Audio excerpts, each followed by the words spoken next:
cause de ses bêtises, il a bloqué toute la route.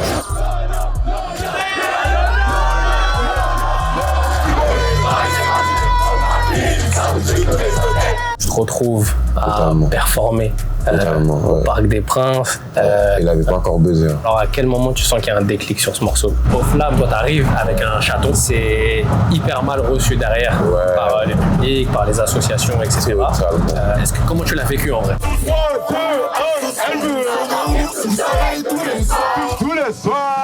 La famille, j'espère que vous allez bien. On est en direct du Sprinter. Cette vie d'artiste, on ne la quitte pas. Et aujourd'hui, on est avec Big Nono, la Grinta. On va passer, je pense, un petit 24 heures, direction Lille, direction BX. Mais avant ça, petite discussion avec le Big. Mon frère, comment tu vas? Ça va super et toi? Ça dit quoi? C'est la première fois qu'on se voit. Ouais, c'est la première fois. On n'a jamais rien fait ensemble. Jamais rien fait. Et pour moi, tu vois, c'est important que là, on se fasse un petit bilan. Bien sûr. Un petit bilan de tout ce qui se passe. Rappelle-moi, toi, en quelle année t'arrives? À quel moment là tu sens qu'il commence à se passer des choses autour de toi? J'ai entre 2022 et 2023. Ouais. Il y a du buzz qui commence à venir. Avec ma première traîne, on va les faire. Le premier son en solo que j'ai fait. Donc ouais, c'est à ce moment-là qu'on va dire que ça commence à un peu me connaître dans Paris, dans l'Île-de-France. Toi, quel bilan tu fais là? Aujourd'hui, là, on est en 2026, donc tu me dis 2022-2023, ça fait 3 ans que ça a été t'es bien identifié du paysage rap. Quel bilan tu fais de ce début de carrière? Au début, c'était dur, il y avait beaucoup d'épreuves. Mais on a toujours, en vrai, au début, il y a de grandes épreuves. Ça veut dire que beaucoup de distractions, beaucoup de problèmes à résoudre, beaucoup d'apprentissage. Mais au fur et à mesure, on commence à capter. C'est la longévité, ça veut dire qu'on essaie de garder le même mindset. Sur la longue durée, tu as capté, tout en travaillant tous les jours, dans tout ce que je fais. Les résultats, c'est bien beau, mais c'est pas ce qu'on regarde en premier. Quand toi, tu arrives, c'est un sujet dont tu as déjà parlé, mais je pense que ça fait partie du bilan, tu vois, de ce début de carrière. Tu arrives avec un style de musique, tu arrives en mode drill, c'est le moment où la drill, tout le monde y est, tout le monde en fait, et tu arrives, toi, à t'installer dans ce truc-là, tu arrives à placer un son, 2 sons, 3 sons, on parle de toi, et à un moment donné, virage, tu tentes autre chose. Totalement. Moi, je veux savoir comment tu prends la décision de prendre le virage. En vrai de vrai, c'est une décision collective avec mon équipe. On se dit que tester de nouvelles choses, de nouveaux flows serait pas mal en vrai de vrai. Que je suis un artiste et donc faut essayer de créer un peu partout. On a essayé de faire de la trappe avec de meilleurs lyrics pour voir ce que ça allait donner. Franchement, ça a donné un single de Diamant Paris. C'est l'un des meilleurs choix de ma vie que j'ai fait, je pense. Et je regrette pas du tout. Ça, ce morceau, comment elle devient l'idée? Est-ce que quand tu le fais, on sent en direct qu'il va se passer quelque chose? Ou alors à quel moment tu sens qu'il y a un déclic sur ce morceau? Honnêtement, moi, dès que j'ai fait le son, je savais que c'était incroyable.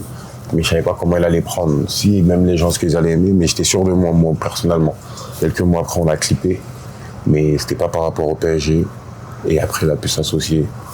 C'est incroyable. Tu parles du Paris Saint-Germain, tu te retrouves à performer au Parc des Princes. Il n'avait pas encore buzzé. Hein. Il n'avait pas encore buzzé. Ça, c'est super gentil de leur part de m'avoir invité. Donc eux, tu vois, ils viennent, ils propulsent le truc aussi à un moment dans une autre dimension. Toi, petite Paname, qu'est-ce qui se passe à ce moment? Ben, je me dis que c'est incroyable et qu'il faut en profiter. Il faut pousser encore plus. C'est pas parce que là, tu as fait le son que tu laisses. Donc ça veut dire que je commence à faire que des trends, que des vidéos TikTok, max de promotion. Et en fait, les gens ils commencent à faire beaucoup de traînements par rapport au PSG. À chaque fois que je parlais, je donnais des pronostics, les vidéos elles faisaient 1 million directement. Ça veut dire que j'étais en mode, ah ouais, c'est une dinguerie. Je veux dire, ouais, ils ont vraiment associé le son Paris au Paris Saint-Germain. Tous les ultras commencent à commenter, ouais, on est derrière toi, ouais, ici c'est Paris.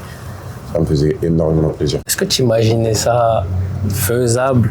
Est-ce que tu arrivais à l'imaginer? Tu as vu, nous, quand on a grandi en écoutant des morceaux de rap, Booba, Paname, Rof, Paris, etc. Maintenant, toi, tu as ton morceau à toi, Paris, repris au parc. Est-ce que ça, c'était imaginable pour le petit du 19 comme ça qui rêvait de... C'est jamais passé dans ma tête quand j'étais petit. Je me suis jamais dit que c'est comme ça même que même ça allait prendre. C'est incroyable et franchement, j'ai jamais regretté ce que j'ai fait. C'est pour ça qu'aujourd'hui, je le fais, je le double, je le triple, travaille triplement et il n'y a pas le choix. Là aujourd'hui, c'est quoi tes objectifs? Parce que là, tu vois, moi, j'ai même posé cette question, c'est tu te situes où? Là, dans les artistes, tu vois, il y a un moment où les artistes, ils sont rookies, après ils sont confirmés, des fois ils sont dans l'entre-deux, tu vois, ils sont entre le rookie et le confirmé, tu te mettrais où, toi? Moi, je me mettrais juste comme un mec qui travaille chaque jour, sans regarder les résultats. Ça veut dire que, honnêtement, je sais pas du tout, mais je me vois vois juste comme un travailleur. Je suis ni un rookie, ni un goat, ni un je sais pas quoi. Je suis un mec qui travaille dans son ambition, dans ce qu'il aime faire. Et si les gens me placent où ils veulent me placer, t'as vu, je suis pas contre non plus, ils me placent comme ils veulent. Mais moi, je suis un travailleur, un charbonneur. Et est-ce que tu as peur que le travail il tue la passion? Du tout. En fait, j'ai l'impression que plus j'augmente et plus même on me propose de bonnes choses à faire. J'ai l'impression que c'est encore plus ce que j'aime faire. On m'approfondit en fait. C'est-à-dire que ça tue pas, en fait, ça augmente mon amour pour la musique. Parce que je découvre de nouvelles choses, des choses que je rêvais de faire quand j'étais plus petit et je les fais aujourd'hui. C'est incroyable. Il y a beaucoup d'artistes, tu vois, qui à un moment donné éprouvent un dégoût, un truc du monde de la musique. Est-ce que toi, tu l'as ressenti à un moment ou pour l'instant c'est que du kiff depuis le début? Du tout. Écoute-moi, personnellement, si un artiste, si on sent du dégoût, c'est que c'est pas son ambition. C'est que c'est pas son ambition, c'est que c'est pas ce qu'il aime faire. C'est qu'on lui a dit de faire peut-être, ou je sais pas, il a fait ça. Il y en a aussi, ça tombe comme ça, tu vois, ça tombe et ils veulent juste s'accrocher au moment même. Comme j'ai dit, c'est la longévité, ça veut dire en fait, quand t'aimes ton ambition, tu comprends que c'est la longue durée. Donc, en passant par des étapes comme le down que j'avais eu quand j'étais en bas, tu commences à capter qu'en fait, c'est une série. En fait, frérot, c'est pas un film. Dans tous les cas, là, il y a le deuxième épisode de la série. Ça se trouve, il y a 7 saisons, 8 saisons, je sais pas combien, frérot. Comme dans Prison Break. En gros, dans le sens où faut pas se rabaisser sur le moment même. Faut vraiment voir loin, avoir la vision que, frérot, là, je suis juste à la deuxième épisode, ça se passe mal maintenant. Mais dans 2-3 épisodes, peut-être que ça va encore mieux se passer, on sait pas, tu vois ce que je veux dire. Donc, faut pas se dire que c'est mort parce que là, tout de suite, il y a pas de vue ou je sais pas quoi. Il faut avoir cette même dalle quand t'as des vues aussi. Est-ce qu'aujourd'hui, tu crains moins une redescente? Maintenant que tu sais que tu as déjà vécu, tu sais que tu es déjà remonté, et même quand on voit même des artistes, tu vois, qui sont redescendus et qui sont repartis, tu vois, moi je pense à un Que Black, tu vois, quand il fait remontada comme ça, il place des singles diamants alors que les gens ils l'enterraient, tu vois, est-ce que toi maintenant, que tu l'as ressenti à un petit moment court, hein, ça te fait moins peur? Honnêtement, j'ai tué cette peur. En fait, comme je t'ai dit, c'est vraiment une série. Donc si ça doit revenir, ben ça devait arriver. Mais c'est pas fini non plus. En fait, tant que je suis pas mort, je suis toujours là. C'est-à-dire que même là, demain... Et là t'es plus que vivant, alors en soi. Ouais, là, t'es bien sûr. Très bien. Mais en fait, si même demain, là, il n'y a plus de vue, il n'y a plus de je sais pas quoi, j'ai jamais arrêté de travailler dans mon ambition, de kiffer mon ambition et de donner du mien de fou. C'est-à-dire que je suis serein, je sais que ça va toujours apporter quelque chose. Tu vois ce que je veux dire? Même si je suis au plus profond possible, je vais travailler encore une fois. Donc c'est bien important de rester dans son ambition, dans ce qu'on aime faire, et le faire avec amour et avec cœur. Et sérieux, et concentration, et discipline, surtout discipline. Là, tu vois, on parle beaucoup d'ambition, d'objectifs. Comment tu visualises la suite de ta carrière? Si tu avais un plan à faire, on se dit, je sais pas, dans 10 ans, on se repose, là, on refait une interview, on aimerait se dire quoi? On a fait quoi entre-temps? Ouais, franchement, j'ai beaucoup travaillé. Mon but, c'est d'être international, donc j'espère que dans 10 ans, je serai connu dans le monde entier quand tu vas revenir m'interviewer, tu vois. J'espère qu'il y aura beaucoup de nouvelles choses.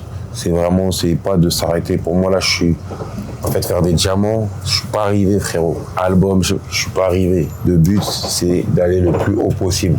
Donc, nos limites. Donc, en fait, faut pas que les résultats de maintenant me font tant d'effets et que je perds la tête. Tu vois ce que je veux dire? D'être aveuglé par les résultats de maintenant. L'instantané, alors j'ai même pas peur, en fait. J'en suis conscient. Donc, en fait, ça, je travaille pour ne pas avoir peur et continuer d'avoir la même mentale tout le temps.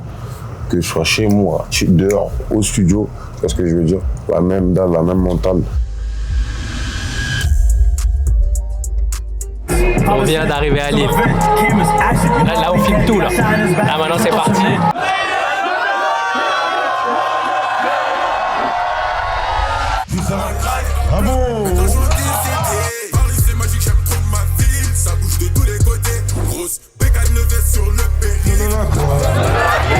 Non, la quoi?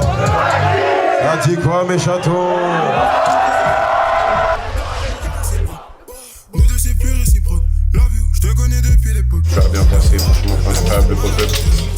On n'a pas fini. Là, on va en Belgique. Là, on a oublié d'enchaîner. On est ici, là. Bonne énergie. Bonne énergie, c'était bon.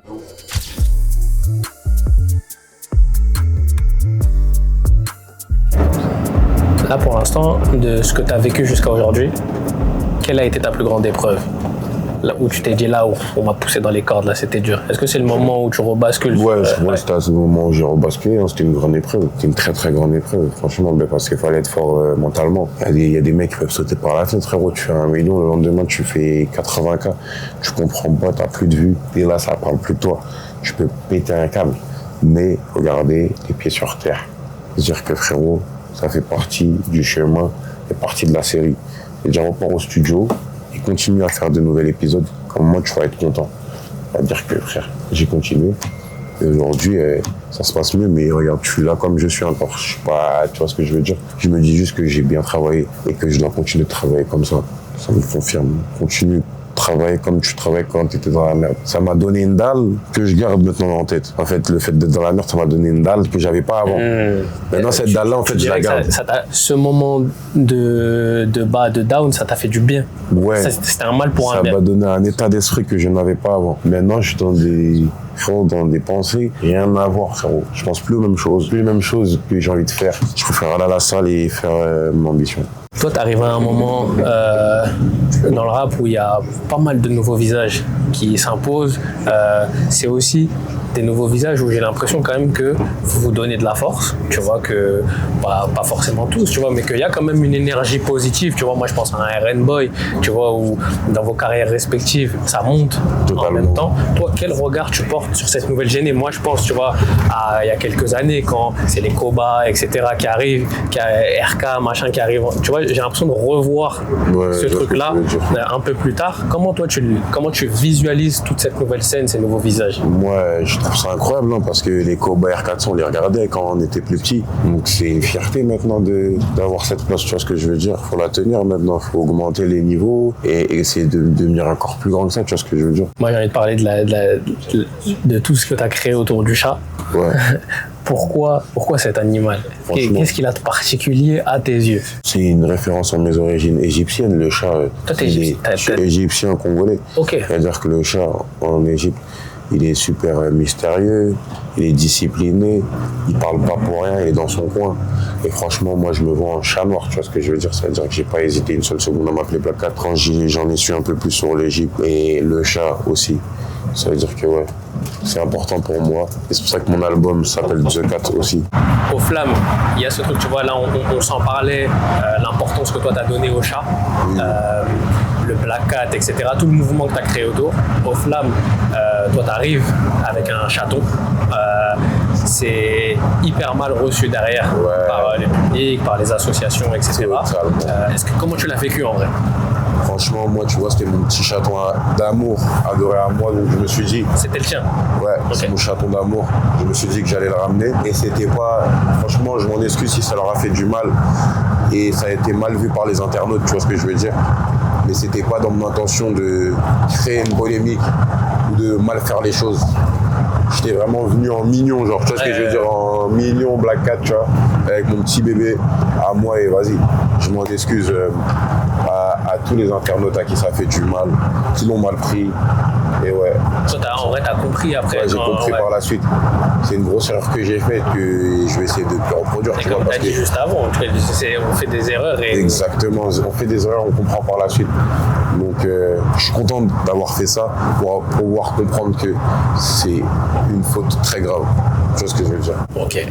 Il y a une stat qui est sortie sur toi. Tu es le premier artiste à avoir certifié sur 2 profils différents Spotify un morceau. Ça, comment elle vient l'idée? Est-ce que c'est sur un coup de tête? Est-ce que c'est réfléchi? Du tout, c'est pas réfléchi. Au début, je mettais mes sons sur Telegram parce qu'il y a des exclus que je voulais faire entendre. Et après, avec mon équipe, on s'est posé, on s'est dit pourquoi pas faire un deuxième compte sur Spotify en vrai de vrai. Au lieu de les mettre sur Telegram pour voir ce que ça allait donner, on les a mis et ça a fait un buzz fou jusqu'à faire 2 singles d'or. C'est incroyable. Je vais dire, allez checker la chaîne de Black Cat aussi. Est-ce que là, tu as une volonté de nourrir ce deuxième personnage? Parce que, bien sûr. Est-ce qu'à terme, ça peut devenir 2 artistes différents? Bien sûr, c'est pour ça que c'est en train de créer une autre chose. Tu vois, c'est des étapes. Là, on est dans une autre saison. On a clôturé la première saison avec l'album et là, il y a dans la deuxième saison, on retrouve Black Cat et Nono La Grinta. Okay. Un nouveau personnage. Tu vois, donc en fait, à chaque saison, ça change. Donc c'est pour ça que je dis que c'est jamais fini. Il faut jamais baisser les bras. T'as pas peur pour le mental d'incarner autant de personnages? Parce qu'il y a le toi de la vraie vie avec ta famille. Totalement. Il y a Nono la Grinta. Si à terme il y a Black Cat, est-ce que à un moment donné, on ne devient pas schizo avec tous ces personnages dans la Non, tête? du tout. Écoute, c'est comme si tu avais plusieurs entreprises. Hein. Te dire qu'il faut se voir en entrepreneur. Noé, c'est l'entrepreneur. Nono la Grinta, c'est l'entreprise. Black Cat, c'en est une autre. Là, tu vois, tu parles en entreprise, en chef d'entreprise. Toi, t'as quel âge? Ouais. Moi, j'ai 20 ans. T'as 20 ans. Est-ce que le business, on arrive à s'y faire? Est-ce qu'on arrive à commencer à comprendre tout ce qui se passe, etc. Ou c'est une partie que pour l'instant, tu préfères pas mettre dans les Franchement, je vois pas ça. En fait, moi, je vois ça en ambition. C'est-à-dire que je vois pas ça trop en business. Je vois plus ça, je kiffe ce que j'aime faire. Si demain, je peux en faire de ça un business, je vais le faire. Frérot, c'est comme ça. Mais je vois pas ça directement en business, t'as vu. Je suis en mode tranquille. Toi, travaille et tu vas apporter de bons résultats. Ton entreprise, elle va grossir. Et est-ce qu'au-delà de la musique, ça, maintenant, tu as des visions aussi d'entreprendre des choses, tu vois, cet argent qui fructifie aujourd'hui grâce à la musique, de pouvoir en faire d'autres choses? Pour l'instant, tu es en mode... Pas du tout. Je préfère vraiment me concentrer sur l'ambition et ne pas mettre ma tête dans plein de choses aussi. Parce que je reste un être humain. C'est-à-dire que tu peux devenir parano quand tu commences à trop tout mélanger. Ouais. C'est ce que je veux dire. Donc moi, le meilleur conseil que j'ai à vous donner, mes chansons, c'est de rester concentré sur votre ambition. Si c'est en train de bien grossir et de ne pas perdre la tête à cause des chiffres que vous allez rémunérer par rapport à votre ambition. Et ça va exploser. Hein. Est-ce que la fame, ça te fait peur? Non, du tout. Tu as un petit peu de pression par rapport à ça au début, mais après, ça se gère. Ça se contrôle, ça s'apprend. Il faut la gérer, la fame. Et tout va bien se passer. Et l'argent, est-ce que ça te fait peur? Moi aussi, c'est la même chose. Au début, tu comprends pas. Quand ça a de l'argent, paf, t'es choqué. Mais non, quand t'as déjà eu de l'argent avant, t'as déjà eu des problèmes d'argent avant aussi. Peut-être parce que je peux donner des grosses sommes à quelqu'un, il va aller tout claquer. L'argent, ça s'apprend, ça s'entretient. Moi, je veux revenir aussi sur un truc, c'est que toi, tu es un artiste de Paris même, parisien. Il y a les rappeurs de banlieue, mais Paris, j'ai l'impression que c'est une autre mentalité.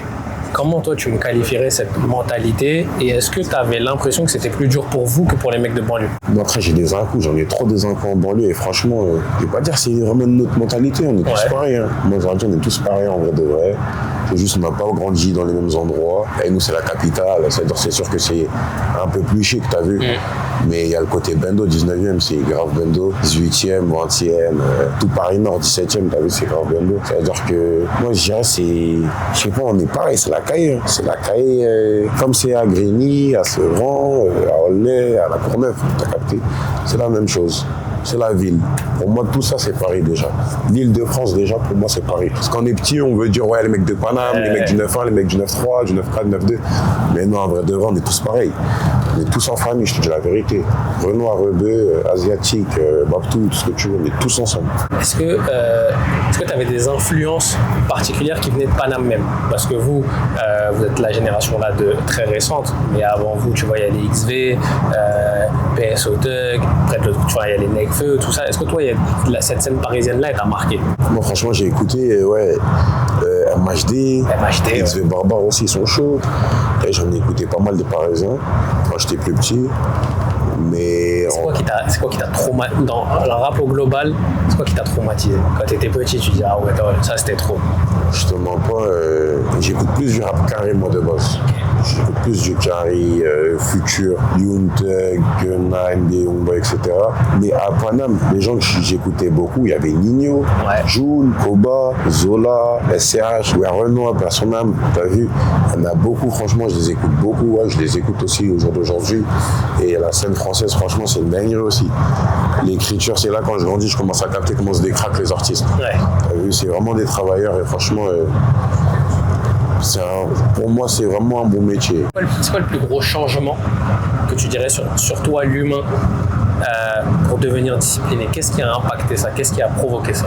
C'est l'argent, les filles, le succès, la fame, le buzz. Toutes ces choses qu'on trouve si incroyables.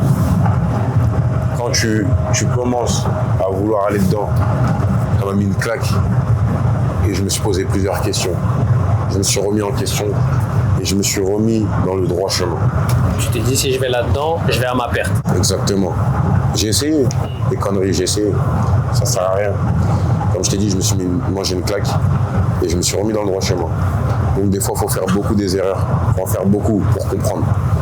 Tu peux pas réussir sans faire d'erreurs. C'est impossible. C'est impossible. Tout le monde fait des erreurs. Et tu as l'impression de devoir te restreindre aujourd'hui? Est-ce que c'est une contrainte de ne pas aller vers ces vices-là, tu vois, parce que les vices, ça C'est pas une rejoint un truc. contrainte. Ouais. Franchement, c'est quelque chose que je pensais avant qui était bien pour moi.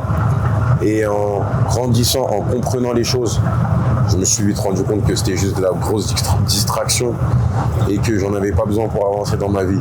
Surtout à 20 ans, j'ai pas besoin de me niquer dès maintenant. Ça veut dire que même plus tard, la même mentale. Discipline. Dernier sujet, c'est ton projet, tu vois. Qu'est-ce que tu as envie que les gens ils captent quand ils écoutent ce projet-là? Franchement, je veux qu'ils ressentent l'amour que j'ai mis dedans, la rage que j'ai mis dedans. Du cœur, t'as vu, j'ai pris le cœur à le faire, ça a pris 1 an. On a beaucoup travaillé dessus avec mes beatmakers, Sokal et toute mon équipe. Donc j'espère que quand vous l'écoutez, vont apprécier, t'as vu, qu'on a mis de tout dedans. On a mis de tout, on essaie de faire le max possible. Allez stream, le projet The Cat, il est disponible partout, mes chatons. La famille, petite discussion avec le Big Nono. On a fait Lille, on a fait BX. Frère, moi je te remercie. Merci Colombien. Merci beaucoup mon Merci frérot. à toi. Et puis nous on se dit à la prochaine. Les contenus continuent, la Coupe du Monde arrive. Donc comme d'hab, un petit like. Pronostic 6-0 pour le PSG déjà. Allez, LDC là. Attends, j'ai une question. Colombie-Congo, tu dis quoi? Ah, Congo. Une galère. Colombie-Congo, une galère. La famille, moi je vous dis à la prochaine. Comme Merci. d'hab, on reste branché.